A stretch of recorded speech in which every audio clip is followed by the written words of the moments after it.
दोस्तों physical illness और mental illness में एक मुख्य अंतर क्या होता है कि फिजिकल इलनेस का पता किसी न किसी ब्लड इन्वेस्टिगेशन से या फिर किसी ब्रेन इमेजिंग से या फिर किसी और इन्वेस्टिगेशन से पता लगा सकते हैं। लेकिन मेंटल इलनेस में ऐसा नहीं होता है। मानसिक बीमारी के लिए कोई पर्टिकुलर ब्लड टेस्ट या फिर कोई ब्रेन इमेजिंग नहीं बनी है, तो पता कैसे चलता है कि किसी व्यक्ति को मानसिक बीमारी है या नहीं।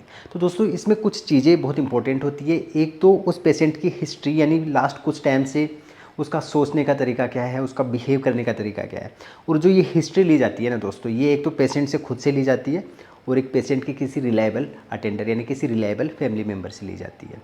दूसरी चीज़ होती है कि जब हम पेशेंट से बात करते हैं, साइकेट्रिस्ट पेशेंट से बात करते हैं, तो उस टाइम पे उसका मेंटल स्टेटस एग्जामिनेशन किया जाता है और उस मेंटल स्टेटस एग्जामिनेशन से भी पेशेंट कौन सी मानसिक बीमारी से जूझ रहा है ये पता लगाया जा सकता है। अब मानसिक बीमारियों में मुख्यतः क्या होता है ना, एक तो फीलिंग यानी पेशेंट कैसा फील कर रहा है, उसका इमोशन कैसा है, उसका मूड कैसा है, वो चेक किया जाता है। दूसरा उसका थॉट प्रोसेस यानी वो किस तरीके से सोचता है, उसका सोचने का तरीका क्या है। तीसरा उसका बिहेवियर, उसका व्यवहार कैसा है।